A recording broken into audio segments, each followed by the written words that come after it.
এই ধরনের ইসলামী রাষ্ট্র প্রতিষ্ঠার জন্য আমরা কি করতে পারি? আমরা কি তাহলে ভোটের রাজনীতিতে অংশগ্রহণের মাধ্যমে ইসলামী রাষ্ট্র প্রতিষ্ঠা করব? কেউ কেউ বলতে পারে হ্যাঁ, আমি তাদের সাথে দ্বিমত করছি বা তার বিরোধিতা করছি, এটা নয়।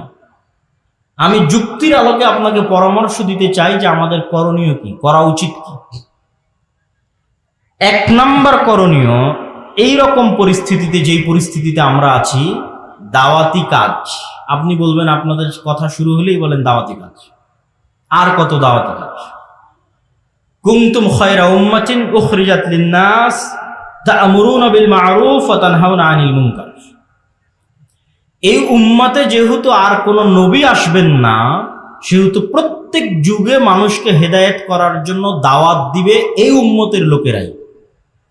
বানু ইসরাইলে প্রতি যুগে নবী প্রেরিত হতো মানুষকে দাওয়াত দেওয়ার জন্য, আর এই উম্মতে কোনো নবী আসবে না, তো দাওয়াত দিবে এই উম্মতের লোকেরাই। এখন যদি এখানে কোনো নবী আসতেন, তাহলে তিনি কি করতেন?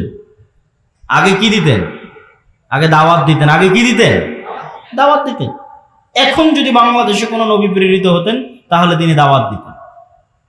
তো যেহেতু নবী প্রেরিত হবেন না, তো দাওয়াতি কাজ অতীতেও ছিল, আজও থাকবে, ভবিষ্যতেও থাকবে। দাওয়াতি কাজে আমরা সফল নই কেন? নবীদের মতো ইখলাস, নবীদের মতো হিকমা, নবীদের মতো সবর, নবীদের মতো কৌশল, নবীদের মতো ভদ্র এবং নম্র আচরণের মাধ্যমে আমরা দাওয়াত দিতে পারিনি।